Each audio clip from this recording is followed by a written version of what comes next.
years. Ito po ang Presidential Broadcast Service.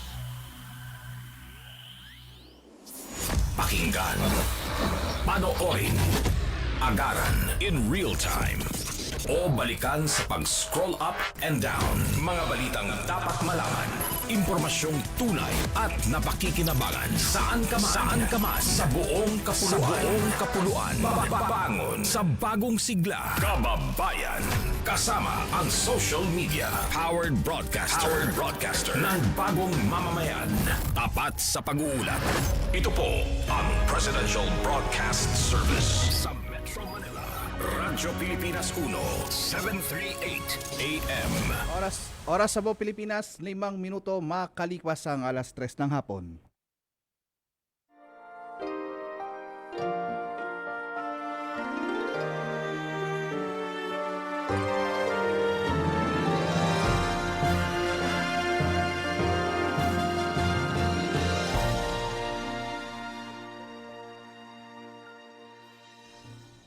Isang magandang hapon po sa inyong lahat at welcome po tayo dito sa ating programang Kalinga Hatid ng Red Cross sa Radyo Pilipinas.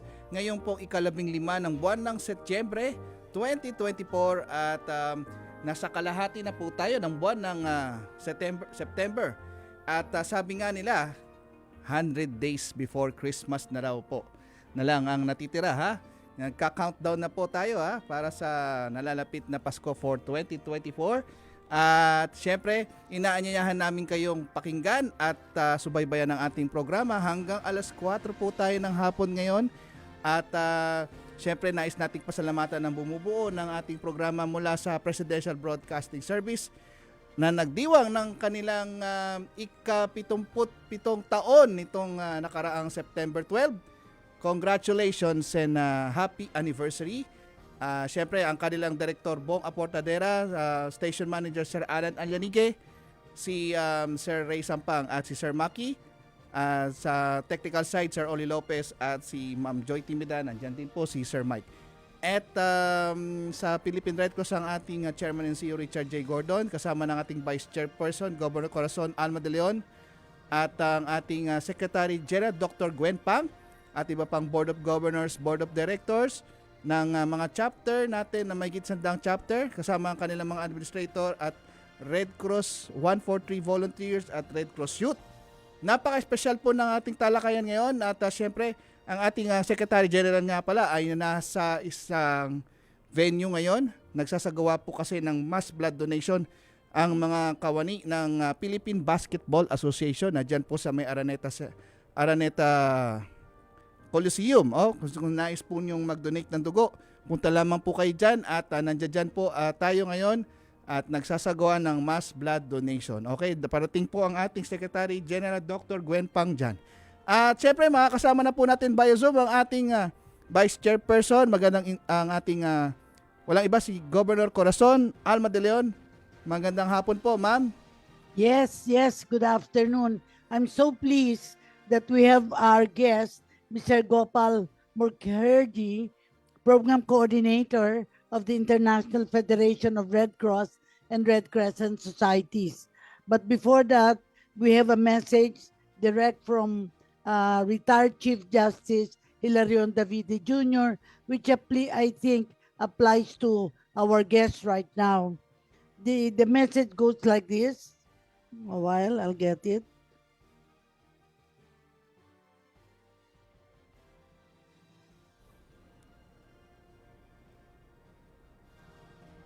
Mamaya na siguro kasi medyo nawala doon sa aking cellphone ang message. Pero baka makuha ko in a little while.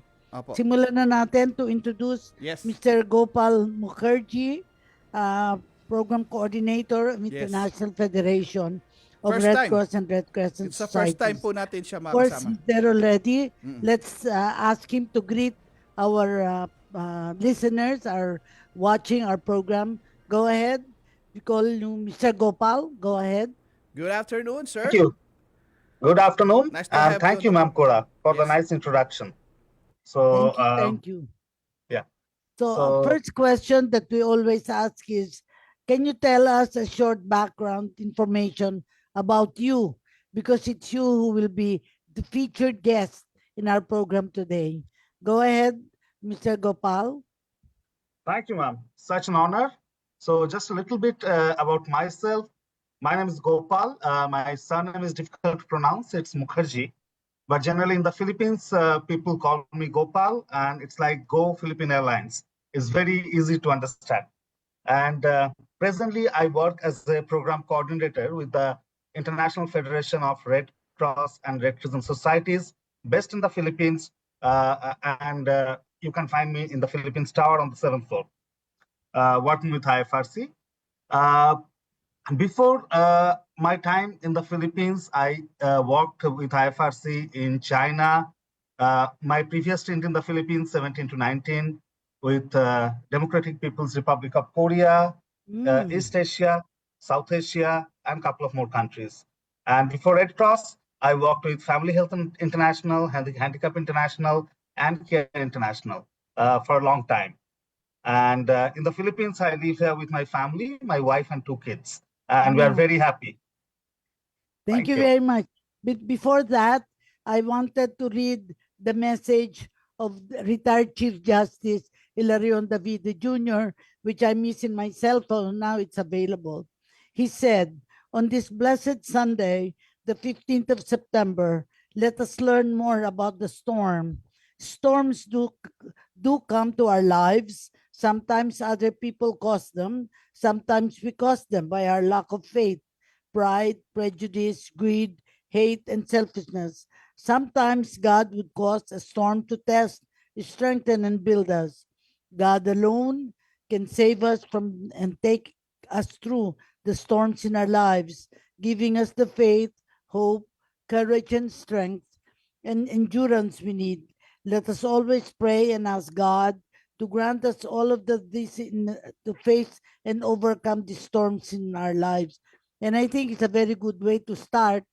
What are the storms in our lives, and what are the storms that you have had to face in your task, not only in the Philippines, but where you have worked? And I noticed that you have had a very long experience with IFRC. But maybe the first question is, how long have you stayed in the Philippines, and how long are you likely to stay? Can we call you Mr. Gopal? Yes, please do. Thank you, ma'am. So I stayed in the Philippines. This is not my first time.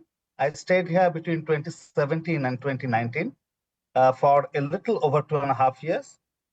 And again, I came back by the end of 2021, and I'm still Here. staying here. Altogether, it is a little more than 5.5 years already. And hopefully, I'll be staying here for A a few little more. longer Yeah. because, yes, because probably now I understand the Philippines a little bit. And somehow the people here, they also understand me a little bit more. And I think together we can do things well. And we have been doing things well. Yeah. So, yeah, In so your let's see what life you're has to. program coordinator, really. So can you tell us the successful programs of PRC and IFRC since you have come back from your stint earlier and now you're back with us? Go ahead, Gopal, Mr. Gopal. Thank you, ma'am. Thank you very much. So I think with Philippine Red Cross, between Philippine Red Cross and IFRC, like if you start talking about successful programs, projects, initiatives, then probably the list is very long because what I have experienced over the last five and a Yes. half years, especially last 3 years, it is amazing. Like we have done the emergency operation, response operation, and recovery operation for Typhoon Otet, which is significant. PRC showed what metal they're made of. PRC showed resilience. PRC volunteers showed absolute compassion. They prepared early. They responded immediately. They were there in all those places where people needed them, and it was amazing to witness the passion and the drive at the ground level that our volunteers have. Yeah. Couple of more successful projects, programs, I would say. One was the Zurich Foundation Flood Resilience Alliance project, which we had been doing since 2019. And recently, we came up with the second phase of that project, which is now a climate resilience alliance project. So earlier, we used to work only on flood, but now we're also going to work on heat waves. And we're going to work a lot at the national and local level policy advocacy and local systems building. Over that, ma'am, I think we have done a number of vaccination drives. Like when the polio outbreak happened in Mindanao, we were there. And before that, a number of times with all the measles outbreak, uh, a number of times with dengue outbreaks, because dengue outbreak happen every now and then. And we like PRC and IFRC, we always try to do our best. We always try to support the local government. We try to support our chapters to respond as soon as possible, to work as much as possible with as many people as possible. So that has always been there. And the another landmark intervention was probably PRC and IFRC's joint response to COVID pandemic. And I Yes. think PRC has done an enormous job there. Like, I think anything less than the word enormous would not probably justified in that sense. Because what PRC has done in terms of testing, like that is a single organization that tested almost 21% of the country's target. And the vaccination drive that PRC has done, okay, reaching out to more than 1.5 million people. And that also not only anybody, it's basically the most vulnerable people, the health workers, the migrant workers, the WFWs who are going out. So, people with comorbidities, very old people. So I think that was I would say it's a shining star when it comes to COVID-19 emergency operation within the IFRC's distributed membership network around the world.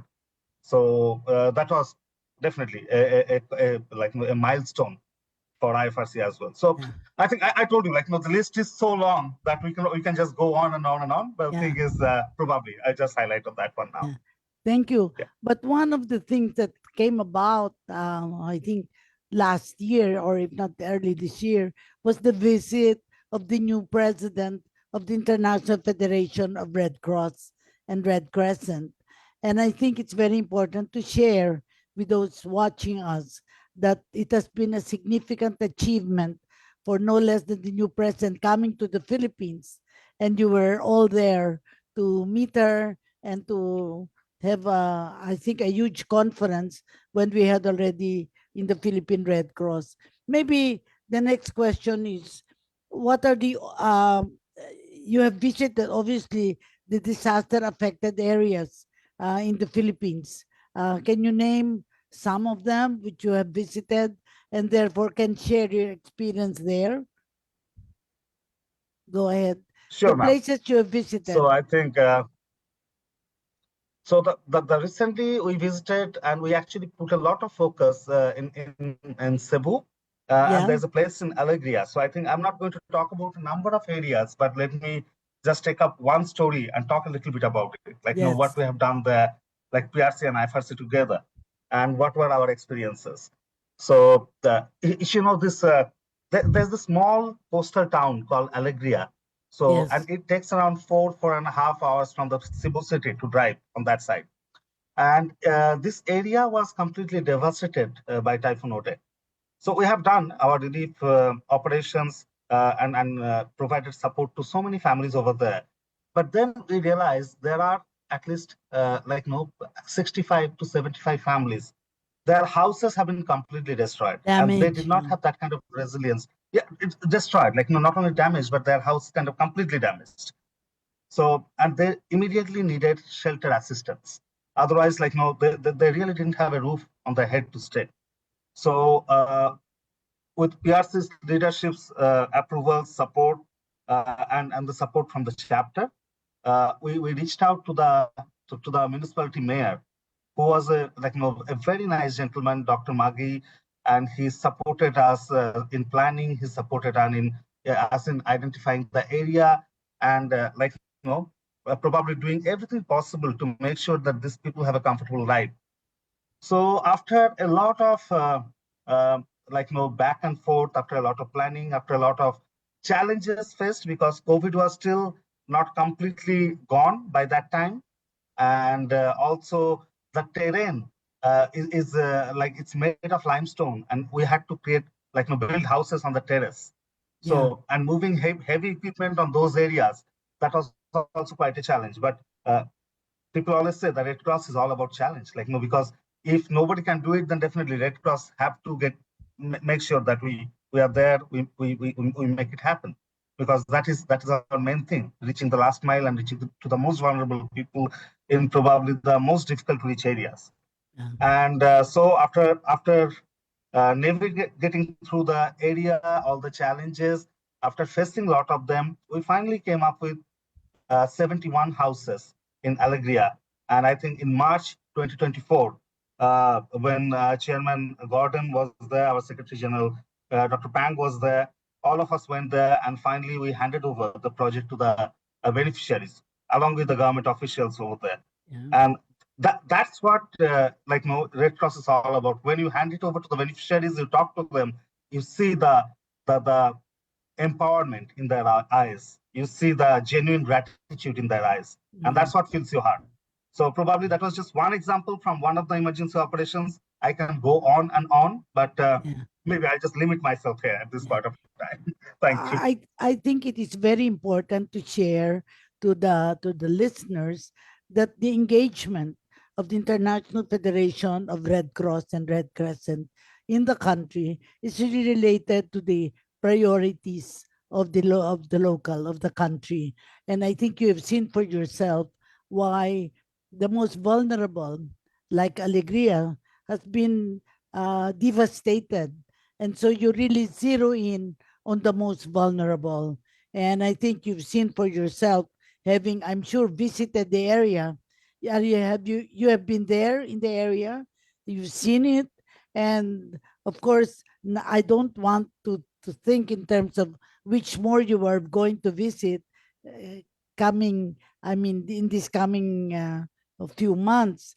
But I guess I want to go back to, when did you start to be a Red Crosser? Because every time I interview people here, I know how busy you are here, but I want to know, what is the making of Mr. Gopal Mukherjee in the International Federation? And always I ask the question, knowing or getting to know you. It's like the song, Getting to Know You. When did you start being a Red Crosser? So it's now Mr. Gopal in the firing line. Go ahead. Thank you for that. I think that's a very sweet firing line in that sense, and it triggers some of your memories. So, yeah, as you know, that I'm from India. So when I actually started as a volunteer of the local Red Cross chapter when I was in standard 8, 9, 10. Yes. So that time I did first aid. I was a part of the youth council in that area, and that's what actually put that Red Cross DNA in my blood. So that was way back in 1991, 92, 93, around that time. So, and then I started doing I went on, I did my education, started doing my job into the development sector. Finally, in 2012, I joined the International Federation of Red Cross and Red Crescent Societies in India, looking after South Asia as a health advisor. So, and then again, I restarted my journey as a Red Crosser starting 2012. And I'm still going on. I'm going strong in that sense. So I think, So over the last 12 years, dedicatedly working for Red Cross, but my journey started way back in 91 as a Red Cross volunteer. When you were still a student, I imagine. Yes, I was a student of standard 8, and that's when it started. Yes. Well, in the same vein, in my case, I retired from government service before I turned 60 and became Secretary General at age 65, long after school, long after I completed my government service. And since then, I have also had the opportunity to travel a great deal in terms of the work that we're doing. But maybe the first question that I will ask you is that, among the countries you visited, what are your experiences in dealing with different disasters and calamities in other countries? because of course we are the usually number one disaster prone country, and it's like you're looking for trouble, you've come to the right place, because Philippines is really the right place. Perhaps you can tell us your experiences in dealing with disasters in other countries other than your own home country, India. Go ahead. Thank you, ma'am. I think you said it rightly. If we look into the World Disaster Index, then consecutively for the last 3 years, Philippines is the country which is number one at risk. So definitely, if you're looking for trouble, then please come here. This is the supermarket of disasters. You can whatever you can think about, like you think about a typhoon, you think about storm, flash flood, riverine flood, pluvial flood, volcanic eruption, public health emergencies, everything is there.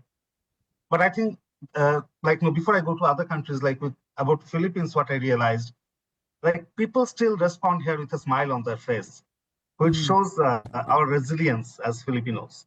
I Yeah. think this is probably one of the most resilient population at large that I have experienced. Yeah. And the community structure, the social texture you have, people are willing to help each other.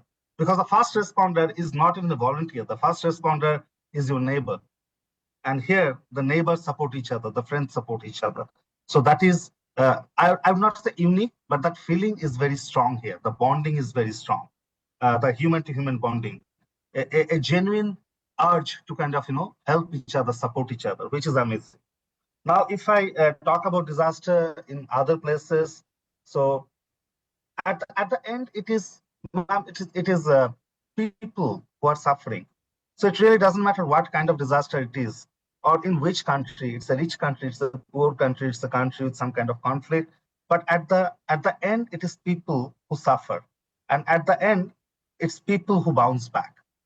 Now, as Red Cross or Red Crescent National Society, it is, I think, our responsibility. We cannot shy away from that.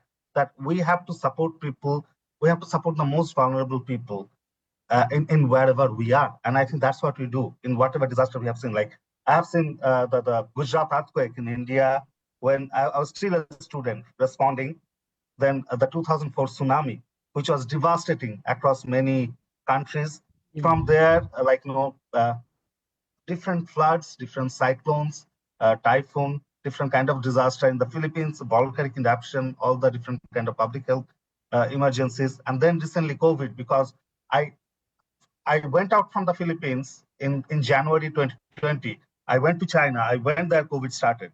So those initial days of confusion, those initial days of insecurity, those initial days of getting scared of something that you did not know about, that was very difficult. That and within that time, when you are responding to it, you are supporting the national society, you are supporting a number of national societies, and you are also trying to hold your own resilience stronger. So that's a difficult time, and I think that's not a difficult time for me or you or anyone else, but it was a difficult time for the entire humankind in that sense. Yeah. And Well, as usual, yeah. Well said. And I think the first thing that people will ask, you are a program coordinator. What really is the function of the program coordinator? Because sometimes the objective is very clear. Sometimes you innovate in terms of developing the programs. And I would like to invite you to talk about your experience, of course, already in the Philippines since you arrived, and what challenges you had to face um, staying here in the Philippines, and quite a long time. It's already 5 years. But we have found, I think, in the Philippine Red Cross, myself, having met you, that you are very, shall we say, positive in your approach in working internationally. Because if you feel that you are facing a problem, you don't think much of it, because you know you're there precisely because of the problems that you face. So I guess the question would be, what challenges did you encounter as a program coordinator this time? Go ahead, Mr. Gopal. yes, ma'am. So I think thank you for that.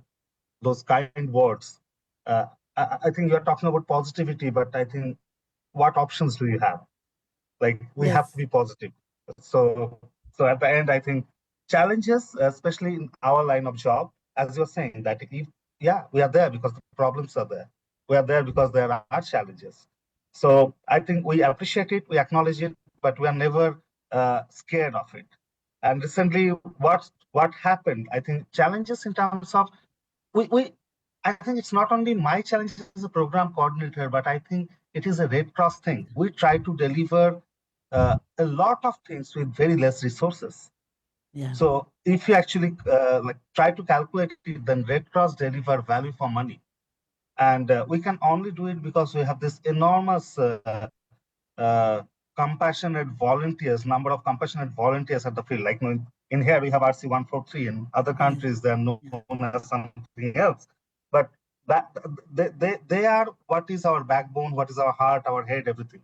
Some other challenges, I think it's probably sometimes there's huge amount of burnout that happens. So and because of huge amount of burnout, sometimes you find that people tend to drop the ball. People tend to relax a little bit sometimes. And when you are working non-stop during non-emergency time and suddenly an emergency occurs, then you really do not have the bandwidth. You really do not have that kind of energy that you can deliver faster. So these are the challenges, but I have not said these are the problems because we know what we sign up for. Yeah. So when we take this job, or anybody who works in Red Cross, we know what we're entering into. And I think that mindset matters, that positivity matters. And we know that we have to run the last mile because that's why we're there, leaving no one behind, going to the last mile, reaching out to the last person in the queue. And if that's not happening, then it really doesn't matter we have challenges or not. If we're not doing that, then probably we're not doing something right. On So I that think note, that drive. we'll end at this point because we have to have a break. And then the next episode will just be talking about your experiences as well, good and bad or difficult, that and looking forward to a future. So we'll stop at this point because we have a break Yes. at a half hour, and we will come back to be able to discuss more in detail and other sharing that you would want to do for those people listening and watching our program. Go ahead, Edison. Yes, we're going to be right back after a few commercial break. Stay tuned. Sa bawat tatak ng stars sa kamay ng bata, bagong kaalaman ang inyong ibinigay. Bawat proyekto at exam na kanilang naipasa, ito'y bunga ng itinuro ninyong pagsisikap at pagtsatsaga. Sa bawat iyak na kasunod ng mababang grado, kayo ang kanilang gabay para huwag sumuko. Higit pa sa mga natutunan sa libro at markang natamo, kayo ang humuhubog sa pagkatao at kinabukasan ng ating kabataan. Ngayong National Teachers Month, we celebrate your dedication, passion, and hard work. Thank you at pagpupugay sa lahat ng teachers and educators. Mula sa Presidential Broadcast Service at Radyo Pilipinas. Sa paggunita ng Childhood Cancer Awareness Month, ibinahagi ni Pangulong Ferdinand R. Marcos Jr. ang pagsasagawa ng equipment upgrades sa Philippine Children's Medical Center para sa detection, diagnosis at treatment ng mga batang may cancer. The newly installed diagnostic imaging machines, the 3 Tesla MRI, the 128-slice CT scan, and the dynamic DER X-ray machine. They're not just shiny new machines, new technologies. They are lifelines. They allow us to diagnose more quickly, treat more effectively, and give every child a fighting chance. As early cancer diagnosis and prevention of treatment delays can significantly improve the quality of life for children with cancer, a precise diagnosis is crucial. That is why an additional 150 million shall be given by the Office of the President to the PCMC for further equipment upgrading. Ayon sa Pangulo, ang mga ngiti ng bawat batang lumalaban sa naturang sakit ay nagbibigay ng tapang at lakas para wag sukuan ang anumang pagsubok. Every child who battles cancer, every family that stands with them, teaches us a powerful lesson that life, no matter how fragile, is always worth fighting for. Para sa iba pang mga balita at impormasyon, manatiling nakatutok. Tapat sa pag-uulat, Radyo Pilipinas. Kayo po ay nakikinig sa Radyo Pilipinas. Radyo Pilipinas, 738 AM. Okay, nagbabalik po tayo sa ating programang Kalinga Hatid ng Red Cross dito sa Radyo Pilipinas. Ilang po lamang mga paalala. Itong nakaraang kahapon po, nagkaroon po tayo ng isang malaking sunog dyan sa may Road Yes. 10, sa may Bitas Tondo. Tayo po ay nag-deploy ng 17 staff and volunteers. Ayan, nakikita po natin sa ating video. 2 fire trucks at 2 ambulance.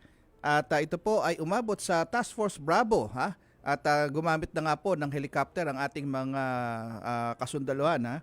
1,600 families ang affected. At habang tayo ay rumuruspende dito sa sunog na to, meron po isang 40-year-old woman na nanganganak.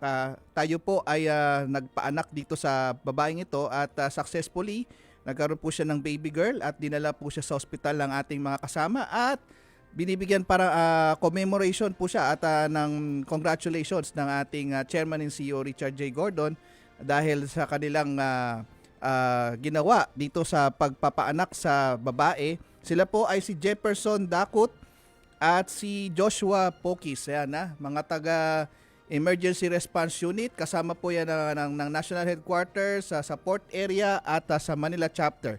At syempre tuloy-tuloy pa rin po yung ating responde doon sa Cavite na sunog, sa Bacoor, Cavite nitong nakaraang linggo. Tayo po ay nag-deploy ng iba't ibang mga services dyan. Meron po tayong medical station dyan, meron po tayong first aid station, may doktor po yan at nurse. At nagtayo din po tayo ng mga portalets dyan. At sabi nga ni Chairman, meron din tayong mga water bladders na pinalagay dyan para may malinis silang inumin tubig. Nagbigay din po tayo ng mga ilang relief packs, relief goods at hot meals. Yan po ang importante. At may mga welfare desk din po tayo dyan. At kasama din po, nagbigay tayo ng ilang pang mga hygiene kits. Ayun po. Cora? Thank you very much because for Mr. Gopal, this is not new to him, no? Having been 5 years already in the Philippines. But I guess the question as program coordinator, as I always say, every day is a new day. Meaning to say, you never know what's going to happen. But I'd like some positive experiences that he's had, no? Positive in terms of really he found it very heartwarming example. And then the other challenge would be more difficult times so that you will say experiences that you remember that you will not forget. Of course, you already mentioned some of them, but maybe in traveling, like for instance, the Alegria, the areas that is really far from the maddening crowd, so to speak, you I'm sure have encountered some experiences worth noting and worth sharing, because we ourselves need to know what will you bring when you go back to India, what will you bring in terms of understanding more the Philippines. Thank you, ma'am. I think that's a very nice question. To talk about your experiences which you are never going to forget, be it good or bad. So I think for me, it's mostly good experiences, especially when I go to the field. And that's not only for the Philippines, but also many other countries. Because when you go to the field, you talk to the volunteers, you somehow feel very satisfied. You feel fulfilled because that's where the actual work is happening. So maybe you drive for 4 hours, you reach to a very remote area, and then there's a group of volunteers waiting for you. You talk to them, you go to different households with them, you go to the government officials, you meet the local people, barangay captain. You are fulfilled because you understand, your purpose is somehow served, and the things that you talk about at the global level or at the national level, you see the actual action is happening there at the ground level. So I think that the examples I have, it can be from anywhere, from Tuguegarao in the extreme north to Davao or Cotabato in Mindanao, or maybe some areas in Visayas, including Cebu, a large part of it, Bohol, here in Metro Manila, in parts of Batangas, in part of recently in Tarlac, Pangasinan, and all these areas. So you go anywhere, at the end you encounter these amazing volunteers who basically give you confidence that yes, what you are doing you are somehow right in that, because we are also a part of your righteousness. So I think that gives you an amazing feeling. Plus the people at the end, when you reach out to a beneficiary, you talk to them, you understand, like, when they talk, you get to know that how much respect they have for the Philippine Red Cross, how much respect they have for the emblem, the Red Cross emblem. They feel secure. Okay, they feel the trust. So, and when you are also a part of the same network, same movement, you feel like, you feel special, and that feeling is going to stay for long. So I'm here, I'm in some other country, I'm in India, I'm doing something else. That feeling is not going to go away. So yeah, I think I just end at that note on this Yeah. one. Well, quite a number of years back, we started talking about Red Cross being always first, always ready, always there. And you see that actually in action, particularly what Edison showed, the Yeah. fire, that, you cannot expect the fire to be immediately stopped because you need resources. At the same time, after the fire, there still need to be to help them move into better quarters. I have seen that, and it is not easy. And sometimes it takes quite a time, a long time, before they're moved to better housing, better facilities. And for this, you need resources. That is why, as program coordinator, you have to have access to funds that can immediately be deployed. And in the case of IFRC, you have, of course, what we call the fund, that comes from the national to be able, from the international rather, to be Mhm. able to help the national societies. And this is why we always say that a society that is not able to raise funds to take care of its work will be a dead society, because it must be always thinking, how can we do this if we don't have the funds? That is why even our Blood Samaritan, I'm sure you've heard about it, Yes. it's precisely that, so that no patient or family member will go home without any blood because they have no money. That's why our Blood Samaritan is a backbone of Chairman Dick Gordon, to make sure that nobody goes to our blood bank anticipating some blood, access to blood, and not being able to get any because they don't have resources. So at the end of the day, resource planning is very important, and I think as program coordinator, you can have the best of programs, but without financial resources, it will be a problem. Of course, I don't want to compare India and the Philippines, but India is like 100 times bigger than the Philippines.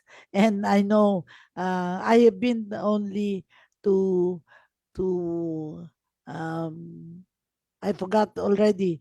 I've been to India. I've been to the place where New Delhi. I've been to New Delhi. One other, not for Red Cross, but I went to the Brahma Kumari Center. It was amazing, amazing, and I still remember meeting the people there, and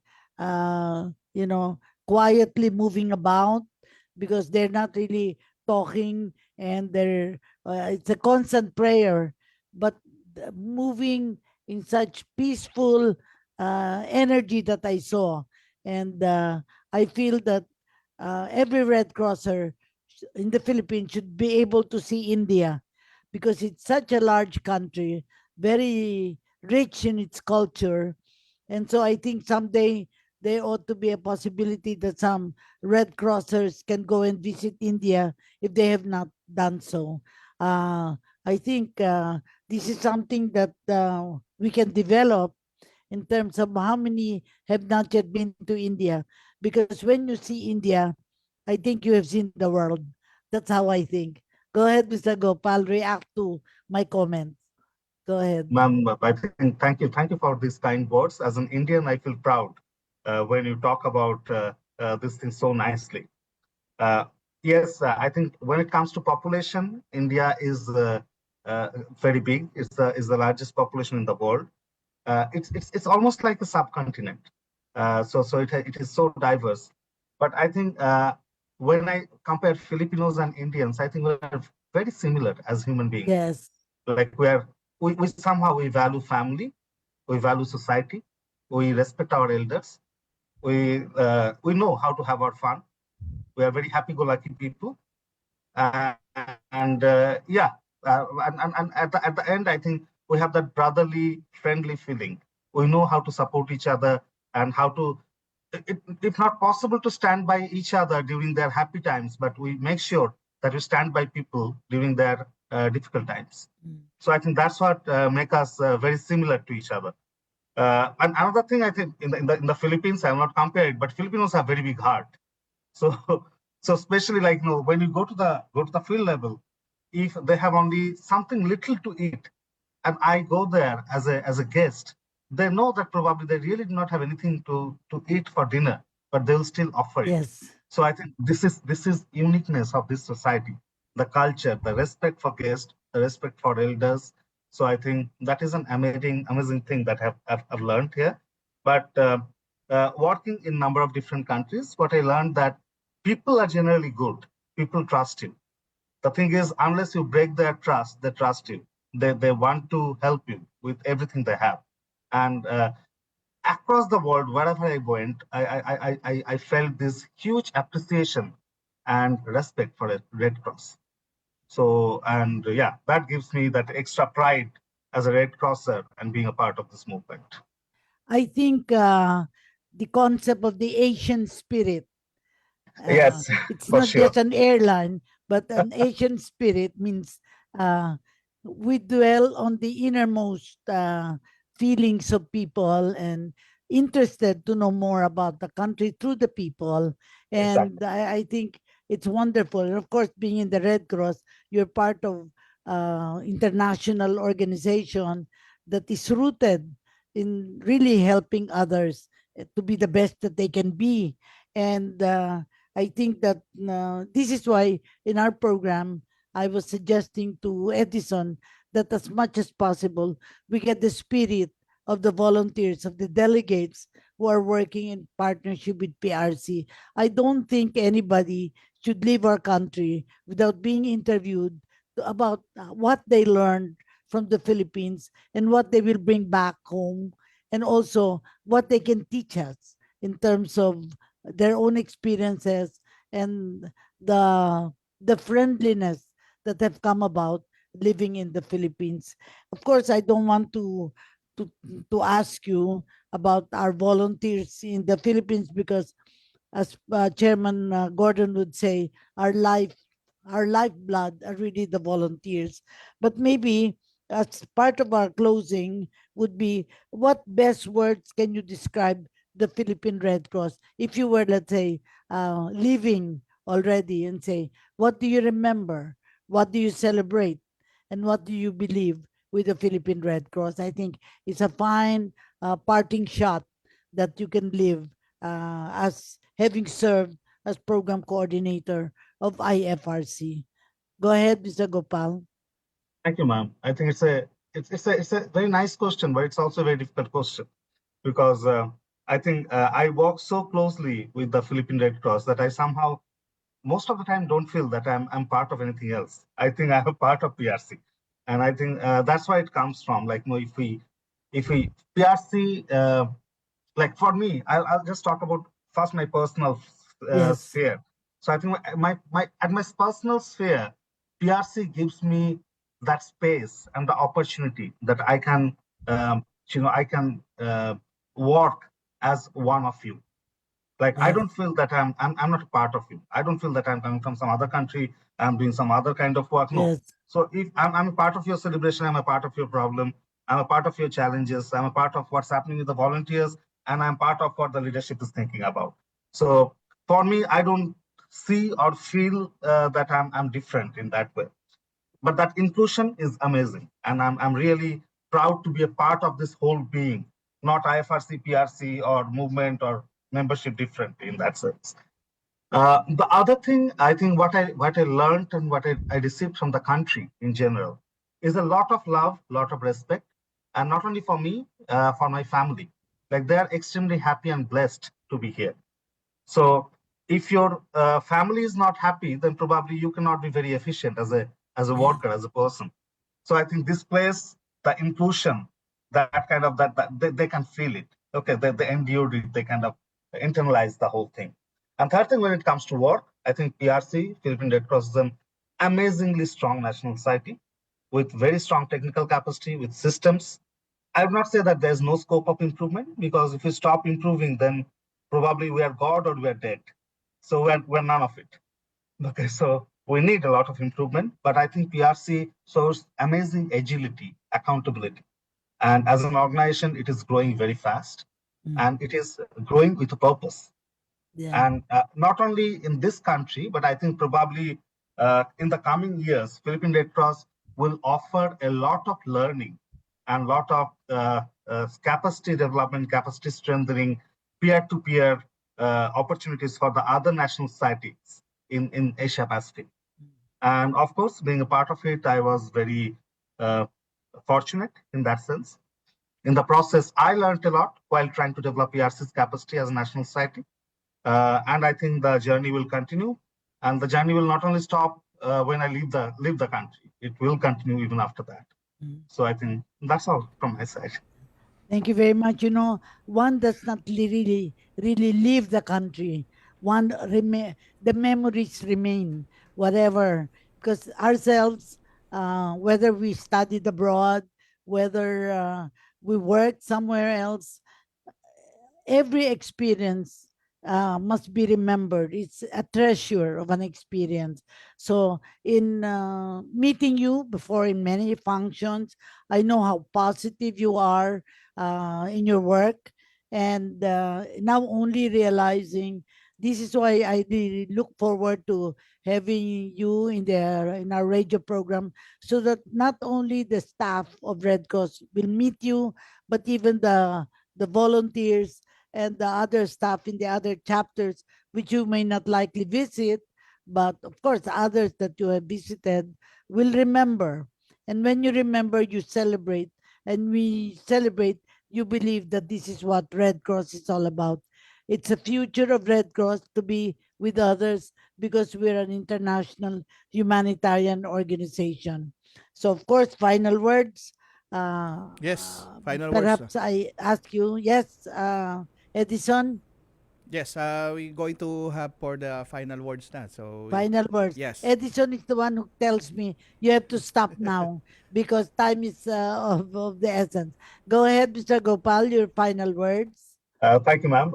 My final words, I think I'm very fortunate to be a part of this journey. And thanks for including me in this program, through which I hopefully could reach out to many more people that I'm possibly not going to meet in recent years. And the treasure, the memories, I'm definitely going to carry it wherever I go. And till the time I'm in the Philippines, I will make sure that I'm at least honest to what I'm doing and continue to be relevant. And carrying the mantra of the Philippine Red Cross, which is always fast, always ready, and always there. Thank you very much. Thank you as well. And it has been a wonderful afternoon with you as a guest, and looking forward to more exchanges with you, not necessarily in the radio program, but also personally. Thank you very much. Thank you very much, ma'am. Absolute pleasure. Thank you, Sir Gopal, and hope to see you again Thank you. in this program. So, Gop Cora, your final message for this Yes. episode? I always say that when we do our work with the passion, with the compassion and passion, how can we miss? It is very important that we put our heart and soul in the work that we're doing. Thank you very much. And in the Red Cross, as we always say, we want to be always first, always ready, always there. Thank you, thank you. Yes, at yan na po ang ating programang Kalinga Hatid ng Red Cross sa Radyo Pilipinas. Ngayong po ika-15 ng buwan ng September 2024. At inanyahan po namin kayo sa susunod na linggo, alas 3 hanggang alas 4 po tayo ng hapon sa Radyo Pilipinas. Live tayo sa radyo, sa Facebook Live, at sa talapitan nating 738 kHz at syempre sa Digibox at For the Box. Okay, maraming salamat sa mga nanood sa ating Facebook Live. At syempre, nais nating pasalamatan ang bumubuo ng ating programa at ito po ulit si Edison Enriquez. Mag-iingat po tayo ngayong linggo to at medyo sabi na Pag-asa, medyo mabagyo ang ating panahon ngayon dahil may mga parating tayo mga bagyong ngayong linggong ito. Okay? Susunod na po ang pagbabalita hatid sa inyo ni Sir Albert Sebastian at kasunod dyan ng programa ni Vance. 6 na minuto bago mag 4 ng hapon. Always on the go.